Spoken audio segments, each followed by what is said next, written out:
معروف ٹک talker psycho ارباب پراسرار طور پر جاں بحق۔ پشاور کے علاقے وارسک روڈ پر معروف خاتون ٹک ٹاکر سائیکو ارباب پراسرار طور پر جاں بحق ہو گئی، جس کی نعش پوسٹ مارٹم رپورٹ کے لیے ہسپتال منتقل کر دی گئی ہے۔ خاتون ٹک ٹاکر کی ہلاکت سے مختلف خدشات ظاہر کیے جا رہے ہیں، تاہم پولیس نے گھر سے اہم شواہد اکٹھے کر کے انکوائری شروع کر دی ہے۔ گزشتہ روز تھانہ مچھنی گیٹ پولیس کو بیان دیتے ہوئے محمد یاسین ساکن اسلام آباد نے آ کر بتایا کہ اس کی بہن سیما گل عرف سائیکو ارباب مشہور ٹک ٹاکر تھی۔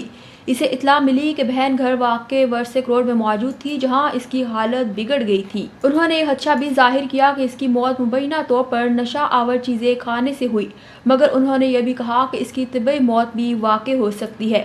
مدی کا کہنا تھا کہ ہماری کسی کے ساتھ کوئی دشمنی نہیں۔ ادھر پولیس نے بتایا کہ نعش پوسٹ مارٹم رپورٹ کے لیے منتقل کر کے گھر سے اہم شواہد اکٹھے کر لیے ہیں۔